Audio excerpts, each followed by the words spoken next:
Mason, you went from 0 to 36 units in 5 months and completely changed your life. My question is, how much real estate experience deals have you done in the past? Zero. Zero. You just went straight to that. Stop the show. I think that's a mic drop. We should have stopped here.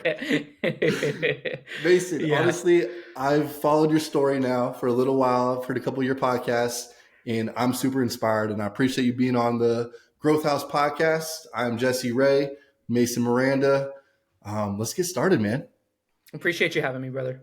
Absolutely. So I want to hear your backstory. I want people to kind of know you as a person, and then we'll transition into, what job you're working and then how you even got into real estate. So you tell me the beginning. Where did this start? Where did the ambition level start? And then we'll go from there. Yeah, it's actually a really good question. I don't even know that I know the answer to that just yet, but we're still trying to figure it out. But I guess kind of where we really got going and trying to make something of our lives for me, I guess, started when I met my wife. And so that was about 7 years ago. Before that, I'd lived all over. I was born and raised in Jersey, moved out to Utah, lived there for a while, and met my wife out there while we were at college. And when we met, we didn't click at first, but when we actually did start clicking and started going in our relationship, we realized how much we really supported each other and got along in terms of caring about the other person's well-being and helping each other progress and move forward. And that is what really triggered for me a desire to do a lot more than what I was currently doing. I wanted to do more for my wife. Well, Mm-hmm. for then wasn't my wife, but for who is my wife now. I wanted to provide more for her. I wanted to do more, not just for me, but for everyone else. And so that's kind of when it started kicking off our journey into entrepreneurship. I wasn't raised in entrepreneurship. No one in my family really owns any businesses, anything like that. So it was all brand new to me. I went to college out in Utah. We moved up to New York after we got married, did a little bit of college up there. And that is where I actually was introduced to different aspects of entrepreneurship, everything from food trucks. I had a friend that ran a food truck himself. I was introduced to real estate then as well. I had a friend that was not only a broker, but she owned quite a bit of real estate, both in New York and Florida. And she helped me understand more of the real estate side of things, what's possible, what it Mm-hmm. looks like, why it can be a good option for those that are willing to put in the time and effort to make it happen. From there, from New York, that's really what kind of it snowballed into something a lot larger for both my wife and I, because we realized after bouncing around from MLMs to other business ideas to other things, we finally realized that real estate could be a great opportunity for us. Mm-hmm. Our biggest holdback was we realized, crap, we don't have any money. How in the Yeah. world are we going to do this? And And what so year? over What the year was this? Kind of paint the picture of like how old were you at this time and what year? Yeah, so this was, oh geez, this was in 2018 is when Mm-hmm. we were introduced to real estate. Mm-hmm. Um, and what was your other question? Sorry, it was How old what were year? you at the time? I was 20. Geez, what are we 20? So I was 24, 25, Okay, so somewhere pretty in there. pretty fresh out of college, trying to figure it Yep. out. Tried the MLMs, which honestly, shout out the MLMs because I feel like they put a lot of like they make you dream again. I feel like as Hmm. we're young, we have these dreams, and then as we get older, everyone's like, okay, be realistic. All right, that's Hmm. not realistic, and then we just Hmm. get our dreams get smaller and smaller. I feel like MLMs Hmm. do a good job of what am I trying to say? Reigniting our dreams.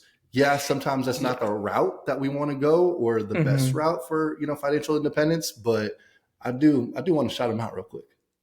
And I really appreciate that you do that as well, because they do get a bad rap, and and Hmm. and I understand why, and not that I am against any form of entrepreneurship, including MLMs at all, because it can be good for the right person, but Hmm. just for my wife and I, it just didn't fit right. It wasn't the kind of I guess that wasn't the type of entrepreneur that we wanted to be. But to your Hmm. point, I don't know that we would have been as open to becoming entrepreneurs as on our own as quickly as we did if we had not been introduced to the MLM side. Because, like you said, they forced us to dream big, Hmm. and they introduced us to a community of like-minded people like you were So mentioning true. earlier, and connected us with people that wanted more than where they currently were. And that really triggered that holy crap. Like there, as long as we surround ourselves with the right people, we can do whatever it is that we want. So So thank you for good. shouting out, because that is spot on. And you touched on, like you just said, the community. And also for me, I got introduced to mentors. I'm like, what the heck is a mentor? Yes. They Yes. call it, I Yep. think, the upline, but still it's the same thing. It's a mentor, someone that's already done it and you want to learn from them. So Hmm. I love that. Okay. So you just got it 2018. You said you're 24. You just got into real estate, just learning about Hmm. it. What'd you start Hmm. learning? And then yeah, go from there. Yeah, so essentially, we learned the basics. We learned the Mm-hmm. fact that if you buy a house, you can cash flow as long as you're making it, as long as you're working on the property, it's functioning properly, you get the right tenants, it can cash flow and you can make money on it, right? Mm. That I mean, we learned the very bare minimum basics because no one in my family did real estate, and so I literally knew nothing at this point. And Yeah. so as my friend was introducing all of this to me, there were light bulbs going off in my head, as well as my wife, as I was talking with her about it. And both of us were talking with our friend and trying to understand what is the actual possibility there. So then, like I said, we realized, okay, in order to make money in real estate, we realized, okay, well, you have to have money, or, and we didn't know this at the time, but we realized later on, or if you don't have the money, you have to find someone that has the money and you can work Mm-hmm. together to make that work, right? Now, at the time, Yeah. 2018, 2019, we didn't know that. We assumed we were the ones that had to bring all of the money into this. And we also assumed that we wouldn't be able to get into anything commercial. We thought it was all going to have to be just single family homes, maybe a duplex or a triplex or whatever, but that we weren't going to be able to do anything bigger just because we didn't understand. We didn't know how. We didn't know that that was even a possibility for us. Mm-hmm. So fast forward to 2022. Okay, We so you're moved. fast forwarding 4 years. I want people to understand Yes. this. Were you, because I got stuck in analysis paralysis. Was that where you were at? Like, I don't Yes. have the Well, money. I don't know. Or what yes. was your mindset during those 4 years before you started, understanding a little bit more? Right. So during those 4 years, and thank you for catching me on that, because during those 4 years, it was paralysis time. It Mm-hmm. was not understanding what was going on, and not that our friend wasn't able to help us out, but I think on our end, we didn't understand the right questions to ask her. We Mm. understood, like, okay, we can make money, and we can do it this way, but after that we didn't know what else to ask. We didn't know what else to pursue in that. We didn't, frankly, other than her, we really didn't have a whole lot of people that were in our lives that knew real estate. And so we were just like, well, who else are we going to go to? We Mm-hmm. didn't understand, outside of the MLM that we had, we didn't understand how else to find mentors, because in an MLM, for example, you're just introduced to mentors that are willing to help you out. Whereas Mm-hmm. outside of an MLM, if you don't know to look for real estate groups, hop on social media and look for people that wherever it is, we just didn't know how to do that. And we didn't know the questions that we needed to ask to get us there. And so Mm-hmm. during those 4 years, that was us consistently talking about, oh my gosh, we have all of these dreams because the MLM forced us to dream bigger, but we don't know how to realize them. We don't know what we need to do here, how we need to make this work, et cetera, et cetera. And we were paralyzed. And no matter how much we tried to analyze things and learn more, we kept hitting a wall. Mm. It was very frustrating. And to be honest with you, probably after about 2 to 3 years of doing this, we started hitting that slump. And I'm sure you can understand this a lot, along with a lot of your listeners. The dream started dying down. We started Mm. realizing, like, maybe we can't do this because we're not making enough money. We're not able to save up enough money in this amount of time, for different excuses, right? I'm sure that we could have saved up enough money had we done some of these things differently. But for where our mindset was at the time, we made excuses enough where we weren't saving enough money. And so we just kind of hit a wall where we're just like, all right, well, we might as well stop dreaming big because we're never going to be able to hit these unless we win the lottery, right? Mm. What were you doing as a career at the time, you and your wife? Yeah, so I was in the communications field. I was in public relations and marketing, did a little bit of Mm-hmm. SEO, website building, that side of things. My wife bounced around a little bit. She did a lot of working for cable companies, Comcast, Spectrum, those kinds of people. And then she finally got into the banking industry, where she actually still is right now and works a W-2 in the banking industry and enjoys it. But at the time, it was one of those where she enjoyed it, but it was one of those like, we enjoy it, but we also want to make more money. So Mm-hmm. like, what are the possibilities? You know what I mean? And so anyway, Right. that was, to answer your question, that was where we were corporate wise. Both of us were in the corporate world. Okay. So I had a similar experience. Like I said, it took Okay. 5 years of trying to go from, okay, I think real estate could be the answer, but Uh-huh. I don't have $100,000 because that's Right. all I do. I was like Mm-hmm. 20,000 or 20% you got to put down on the home. I didn't know about 3 to 5%, owner occupied, all that stuff. Mm-hmm. Mm-hmm. So Mm-hmm. once it got to like year 2, year 3, and then I was like, okay, well, let me just make a goal of save $100,000. So that's Mm-hmm. what I did.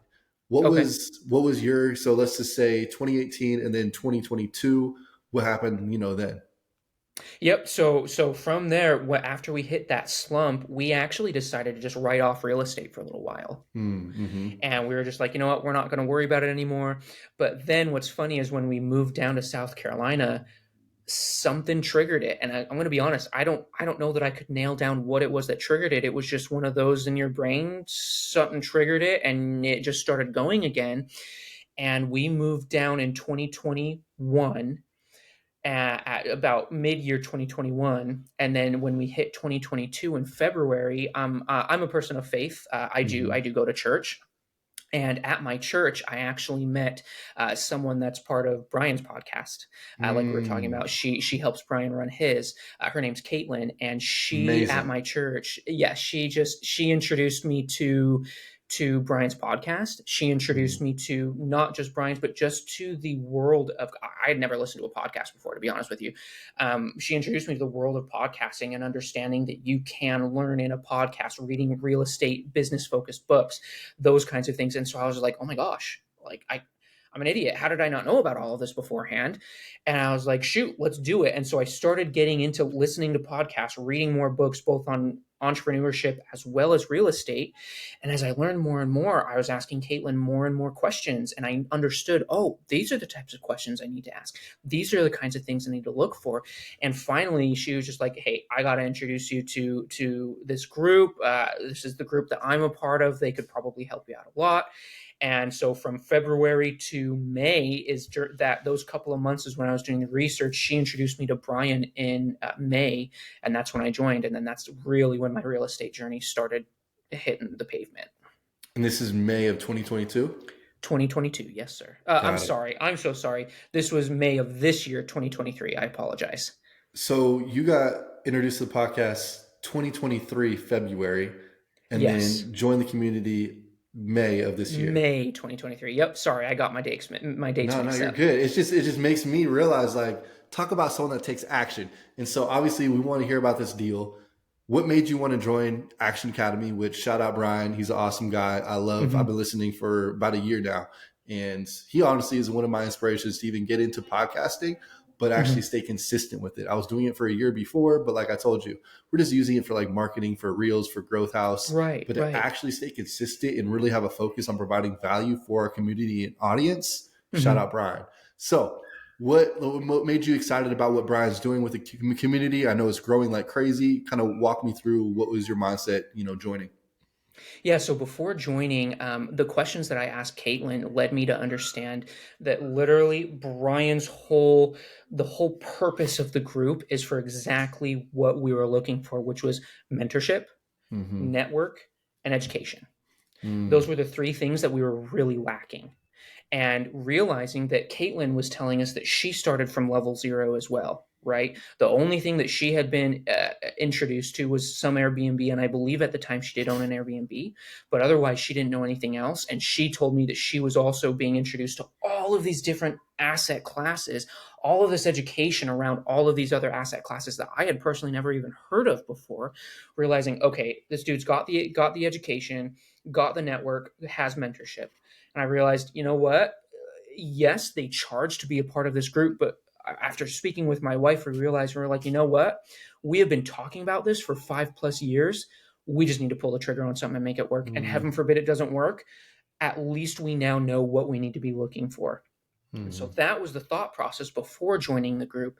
And then once we joined the group and understood what we actually had access to, I realized, like, holy crap, I do actually have access to these amazing people, both inside the group and learning how to connect with people outside of the group, such as yourself and everybody else.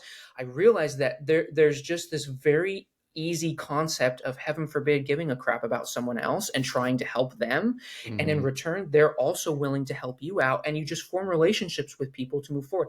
That was literally the basic premise of what I learned right when I started participating in Brian's group, and what really helped me get going on the real estate side of things.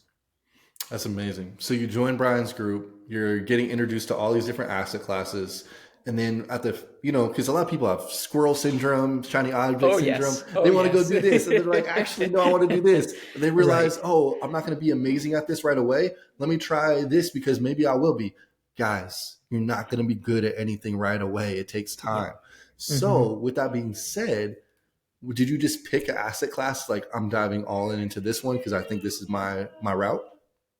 It took me about a month to do that, but yes, yes. Mm-hmm. Finally, after, so I entered a little bit of analysis paralysis again from about mid May when I joined to about mid Mm-hmm. June, and I was essentially just diving into everything and trying to learn everything I possibly could about every single asset class. Mm-hmm. And about 2 to 3 weeks in, I realized, I was just like, I don't need to learn everything about everything in real estate. I need to understand the basics about what's going on, and then just choose something and go all in, like that book, the one thing. Figure Yes. out one thing that I want to get really, really good at, one asset class, one way of thinking, and just go all in on that and make it work. And Mm-hmm. after doing my own little research, understanding what I did, I was like, you know what? Multifamily sounds great. Commercial multifamily sounds great. Let's just choose it and we'll hit it. And if I have to pivot down the road, so be it. Amazing. So I listened to your podcast and you tracked your journey. Is that correct? Yes. Yes, So sir. walk Yep. me through what was that process like? Why and what prompted you to be like, I want to actually document everything from like when I started up until you probably still do it, right? Yes. Yes, So sir. walk me Yep. through what exactly do you track and why did you start tracking? Yeah, so I actually didn't want to track originally. It just sounded like way too much work. But Brian, he got up my butt about it. He Mm-hmm. constantly said, he said, look, if you really want to try and add value to other people, if you really want to optimize your own systems and get really good at whatever it is that you want to get really good at, he said, track your progress from day one. And the reason for that is because you can look back 6 months ago, for example, and say, this is how many deals I looked at. This is how many deals I underwrote. This is how many offers I sent in. This is how many, and you can go through every single point and say, this is what it took for me to get from point A to point B to C, D, E, all the way to Z. And Mm-hmm. all you have to do then and say, okay, here are my percentages. For every this amount of deals that I've looked at, I only underwrote this many and only submitted this many. And you can just duplicate that because you know the system that you already did. You've tracked it, and all you have to do is optimize it and duplicate it. And on top of that, his other reasoning was just like, also for the people that didn't believe in you, you can kind of rub it in their faces a little bit. But of course, that's a little bit off, right? And you I don't love actually it. want to do that. But the biggest reason is just for you to optimize, as well as show other people, just like we're doing now. Like, this Mm-hmm. is what it took to get from A to Z. You can too. Imagine this dorky kid Mason that can do this. Imagine what all these other amazing go-getters can do in the same amount of time, knowing what all of these other people know. They can do it faster, they can do it better, they can learn it faster, and you can add value to other people in that way as well. It's amazing. So I want to hear it because most people don't document that journey. And then when you ask them how they did it, they're like, I don't really remember. It was just like a whirlwind of, because I'm sure you Right. look back and you're like, I don't even know, but let me look at my journal because it's actually documented. So a lot Right. of our audience has a W-2, similar Yep. position. They want to escape the rat race. They want to, Hmm. have their own business, be their own boss, have location independence, time Hmm. freedom, etc. What did that look like for you? How'd you do it? Can you walk me through that step by step in those June, July, August, September? I think you probably closed what in November, October? In November, yes, sir. Yep. So yeah, can you walk me through that process? Yeah, so I should probably start with saying I probably have a little bit more time than the average W-2 worker, only because I'm a stay-at-home dad. And so I get to take advantage of naps, right? Nap time is a very big win for me. I get about an hour, maybe hour and a half chunks throughout the day in order to dedicate to this. And then of course my amazing wife is able to take care of my son in the evenings when, I'm doing something like this with you or trying to underwrite. And so I have probably a little bit more time available to me than the average person in the W-2. But that said, in my book and what I've been what I've been speaking with some of my other friends and mentors is that you just take advantage of the time that you have and you do the best that you can with what you have. So with all 100%. of that said, what it took was me tracking the amount of relationships that I created. And that was when I started, that was, to be honest with you, that was the best way that I could figure I could add value to other people, right? My goal was to do my best to add value to other people by creating relationships, becoming friends with others, and helping them in whatever it was that they needed help with, whether that be finding deals, underwriting deals. And granted, I didn't know how to do any of this. I literally started at level zero. And so after creating these relationships, I just went back to these people and said, "Hey, I don't know how to do this, but I know that you need help in this section. So all I ask from you is can you just teach me whatever it is that you need help with and I will do it for you. I don't expect Mm. anything else in return. Just let me help you. All I need is for you to teach me whatever it is that you're doing." So that's where I started. I found people that needed help with finding deals, with underwriting deals, with submitting offers on deals, and I just said, "Let me do those for you to Hmm. help you do it better and faster, and et cetera, et cetera." And that's how I learned. So, And so so many from people reach out and say, Jesse, how do I find people? I think the biggest hack is do what you did. Sometimes you have to pay to play. Yep. And I believe Yep. if you find the right community, it is always worth it. So I'm assuming, and correct me if I'm wrong, a lot of these relationships were built through Action Academy and Brian's community. At first, yes. Yep. Hmm. Yep. And I absolutely agree with you. Usually, especially if you want to go far, pay to play is the way to go. And the only reason I say that is because a lot of the free groups, not that they don't have value at all. There's Hmm. plenty of value there.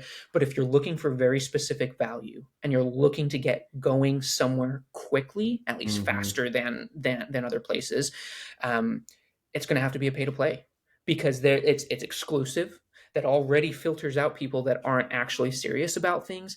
And if you Hmm. find the right group with the right person managing the group, they're going to do extra filtering for you to find the right people that are willing to mentor you and go on that journey with you. So true. So you're going through it. You're, making all these relationships. You're going back to them and saying, "Hey, I Hmm. actually have something where I can provide value. I can do Yep. underwriting for you, etc." And then what? Where do you go from there?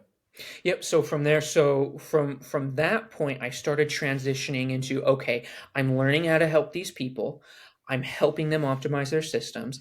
They don't need me as much now, which I'm totally fine with, totally okay. And I start transitioning off of completely helping, 10, 15, 20 different people at once to starting into my own little thing, right? And I start building out my own team where, okay, I've met two, I don't I'm and forgive me, I don't remember the specific number, but it was 200, I believe it was 273 or somewhere in there, 273 relationships that I had created in the first month or two of joining this group. And I understood, okay, this person needs this person needs this person has this strength, this person has this weakness, this is how we can complement each other. And I decided, I was like, you know what, real estate is a team sport, so let's Mm, start partnering up with these people so that we can do deals faster, better, get more eyes on a deal to make sure I'm not doing anything stupid. And that is really when things started taking off, is when I started partnering with other people that complemented my weaknesses and my strengths. that's amazing. And what did that partnership look like? Like, So what at was your first it was initial actually, thoughts? yeah, so at first I was really just looking for someone. I'm going to be honest with you. I'm not very good with numbers, and I hate Yeah, underwriting. I yeah. hate it with passion. I will But do that's it, what you and I led know with. how to do it. Yeah, I do it. I know how to do it, but I'm going to Yeah. be honest with you. Where it will take someone that's really good with numbers 5, Mm, 10, 15 minutes to do something, it takes me an hour to an hour and a half to do the yeah. numbers, just because I'm just not good with them. And I know Yeah. that about myself. And so I Yeah. found someone that was good about it. Right. And Hmm. I found someone that I knew was like, yo, like, you know what you're doing. Let's partner up. I'll find all the deals. I'm good at finding these deals, creating relationships, underwrite these deals for me, and we'll continue to move forward from there. Got it. So walk me through. How'd you get to this deal? Like, break it down. Was it one of the relationships that you had while you're doing this, investigative work to find the right partner?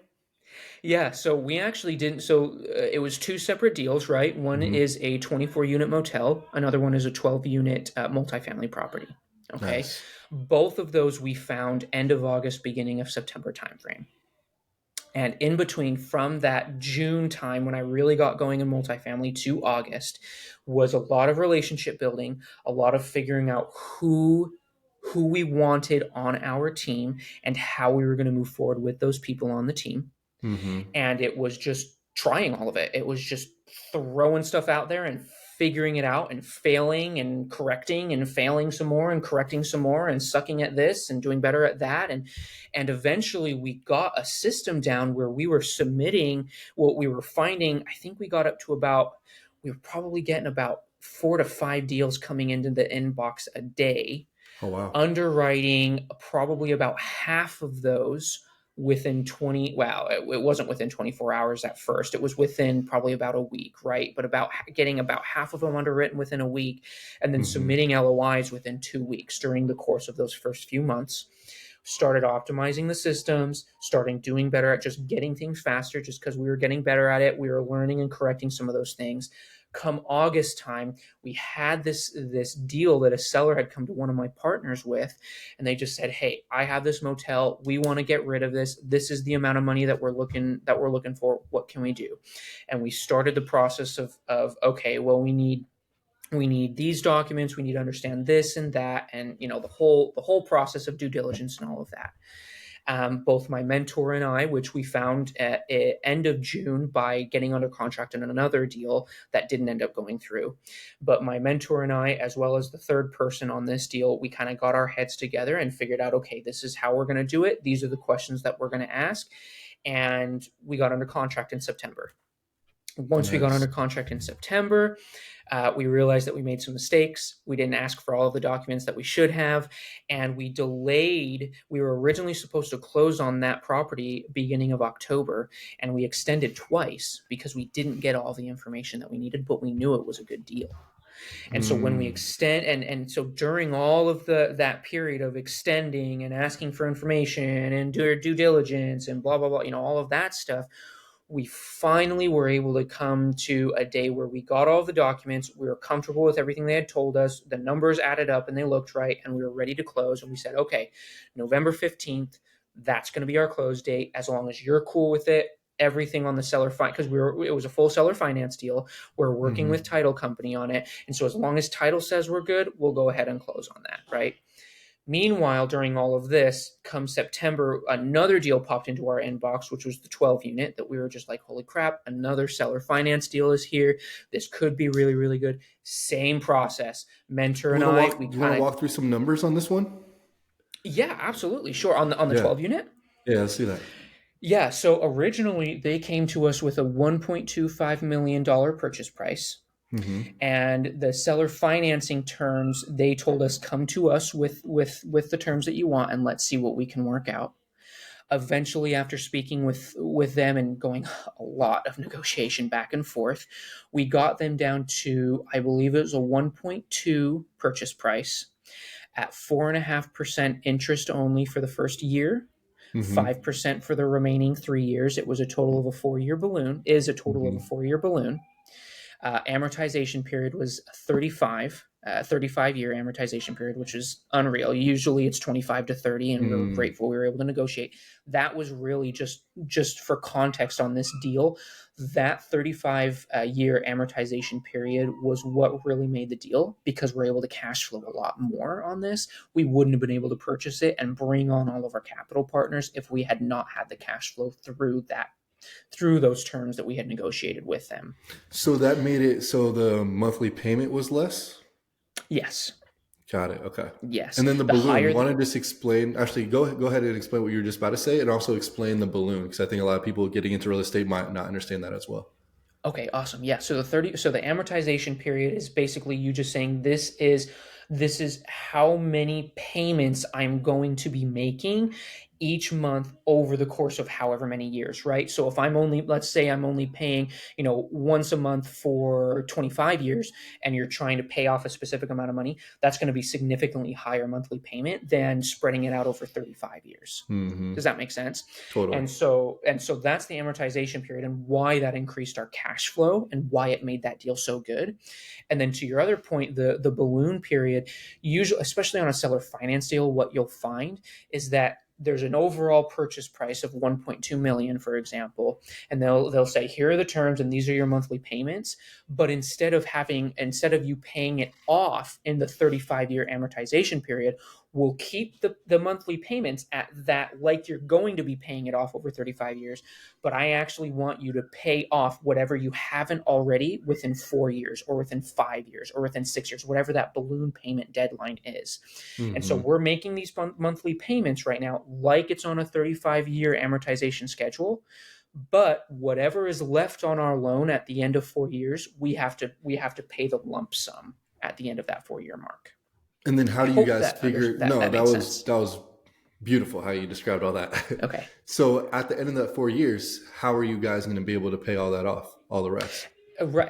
And now that's the exit strategy that you have to be Mm-hmm. thinking about as well, right? And so you have to decide whether you're just going to sell and you're going to make everybody's money back, pay everybody off. That's a capital partner, make money yourself, et cetera, et cetera. Or you can go in and refinance it, right? You can go to a bank and say, the hope is that the banking terms right now, interest rates are very, very high, and so it wouldn't work very well. But the hope is that interest rates won't be as high then, and that we'll be able to get some decent terms with a bank, as well as there's going to be an increase in how much the property is actually worth within 4 years, right? And so Mm-hmm. that combination of hoping for better banking terms and increased value of the property will allow us to, if we want to refinance, pay off the seller, maybe even make a little bit of money on our end for both us and for our capital partners, and continue to operate the property, continue to cash flow over the next however many years we decide we want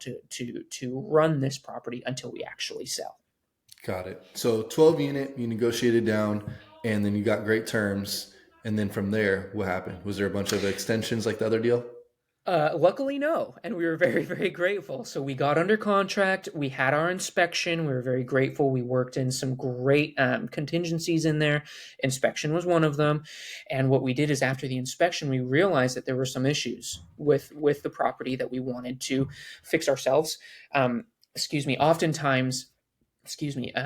Oftentimes what happens is when during that due diligence period, you'll find little skeletons in the closet, I guess is what you want to call Mm-hmm. them. And so you want to leave yourself a little bit of wiggle room for further negotiation if you want to be the one to fix the property up. Sometimes you can ask the seller to. We don't like to, just because we like to see what we're fixing and that we're doing it the right way.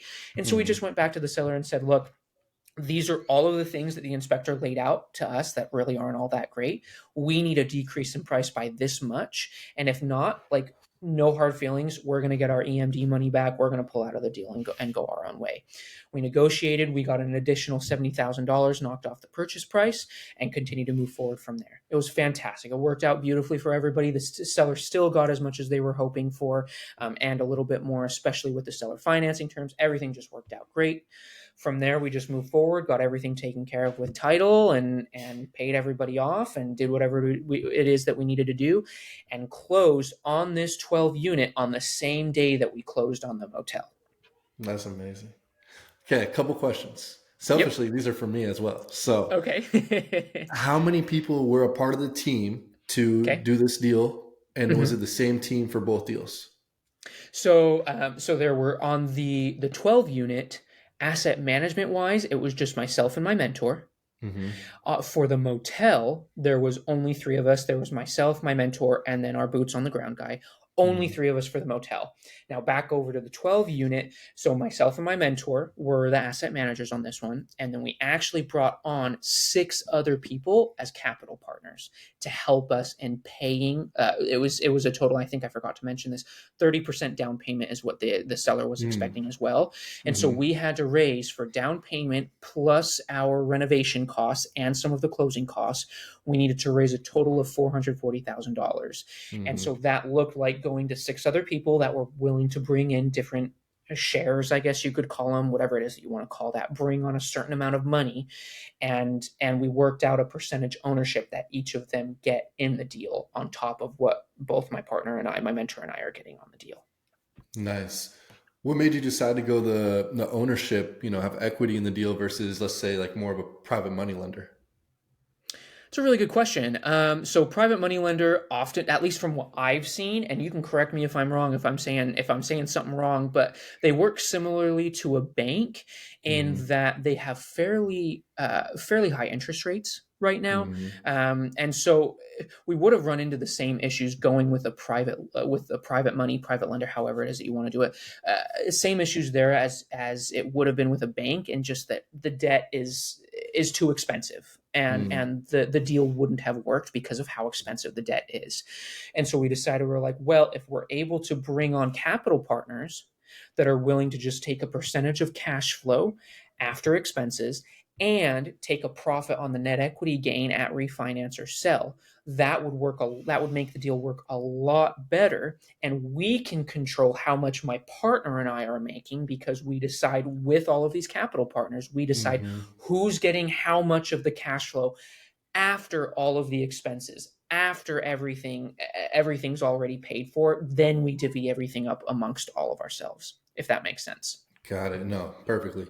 And then what's the role that your mentor played and what's the role that you played? Like what's your main focus on these two projects? Yeah, so my role is the sweat equity.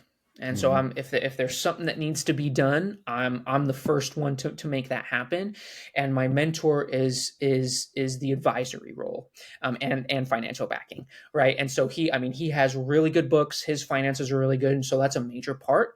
But also he's willing to coach me through if crap hits the fan and something needs to be fixed. If there's a problem that arises that we're just like, holy, what in the world are we supposed to do? If we need to negotiate with a contractor for a renovation, some kind of renovation, I go to him and say, hey, I have no idea what I'm doing. Can you help me out with this? And he'll give me some guidance on what to do there. Got it. And then what's like in a deal like this, there's multiple people involved. How much is, I don't know if you want to open a share, a cash flow, like how much would you make on a consistent basis from the cash flow from these two deals, plus all the other benefits of obviously, ownership and tax benefits, etc. Right. So to be honest with you, when it comes to taxes and that kind of stuff, I'm still learning a lot. I Yeah. know that there are great benefits that come there, but I'm still learning what benefits come from that Hmm. side of things. I know you can get a lot. I'm just not sure how much quantity wise.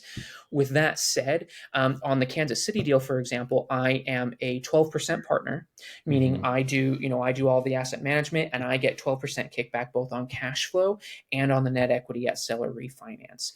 At Hmm. first, year one, that looks like only a couple $100. I believe, if I'm remembering correctly, it's about $560 a month. Our projections, and of course, you never want to buy a deal off pro forma, but the hope and the Hmm. goal is that this property will be cash flowing me just shy of 2 grand a month, Hmm. and that's just on this 12 unit. On the motel, it's much larger over the course of the long run, but we have a lot more work that we have to put into the motel, and we make a little bit less money year one. But in the long run, we should be making a lot more than that, closer to about just shy of 3 grand a month on the motel. Hmm. That's amazing. And what was your main thought of like, there's so many different asset classes, this Mhm. one compared to, let's just say, how people typically get started with a single family?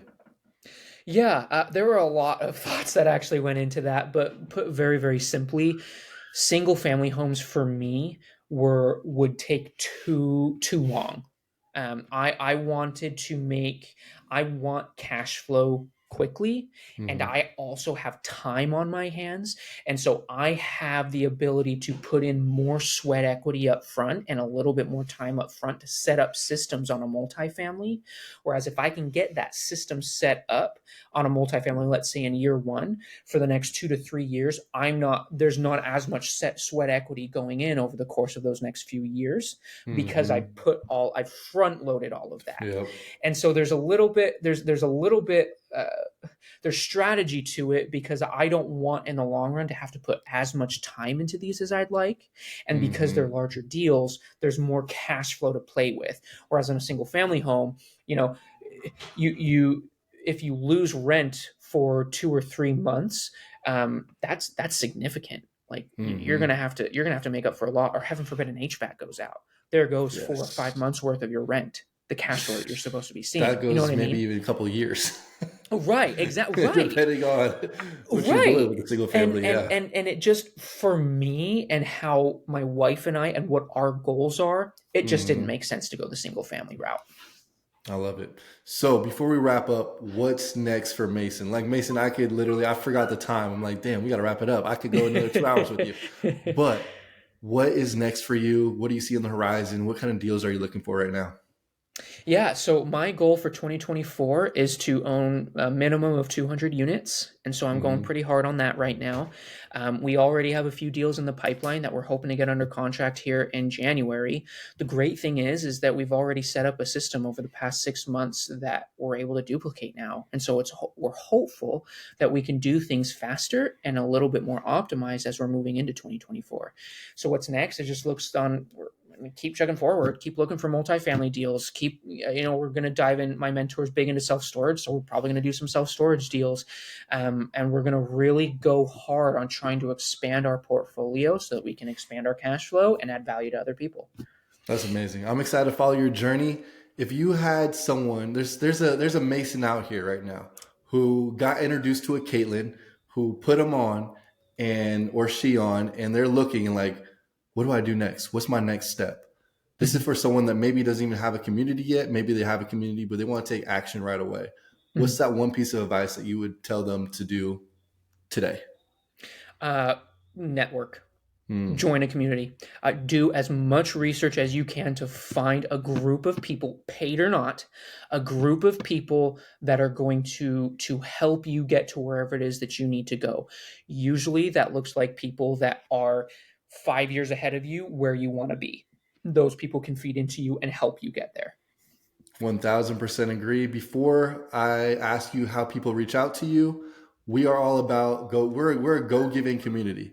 So Growth House, we want to help Mason out. Mason, what are you looking for right now? How can potentially our community help you? Honestly, and I really, really appreciate that. Seriously, thank you. For us, we're always looking for capital. The more if we can bring on more capital partners so that we can add value to other people and make them money, that's what we're looking for. We have the deals, we have all of those things. We're just consistently looking for capital. So if anybody is willing to help out capital wise, we will never say no to at least making a connection with you.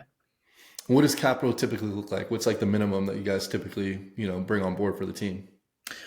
For now, there's not really any minimum. It really is very deal specific. We're Hmm. looking at a $9 million purchase in Texas, for example, and we'd have to raise a significant sum, and so on that one, we would probably have to raise around 2 to 3 million. And so people that are looking to contribute probably a little bit more than like a grand, for example, that would probably be ideal for that deal. But for other deals, we have $1 million purchase, we have an $800,000 purchase. We would be able to work with other people on that deal. So it really just depends on the deal. Hmm. Man, Mason, I could talk to you like I said for hours. I appreciate your time. We're definitely going to connect more, but how do people find you? Someone wants to reach out to you. I know you're someone that loves to help, and also if Yes. someone's interested in Action Academy, I'm going to put their link in our show description as well. What platforms are you on? How should people reach out to you? Yeah, so I'm on both Instagram and Facebook. My Instagram handle is the Real Man Miranda. Facebook, you can just find me, Mason Miranda. I'm usually the guy that has a picture of his kid and his wife in it, so you'll be able to find me really, really quick. And I would just suggest when you connect with me, just DM me. Don't worry about commenting on all of my posts. I'm not one of those that requires that. Just DM me and ask me questions, and I'm happy to help you out as best I can. I love it. Full-time father, full-time husband, part-time real estate. You're crushing it, man. It's been inspiring just hearing your story. I appreciate your time. And Jesse Ray with the Growth House Podcast. We're out.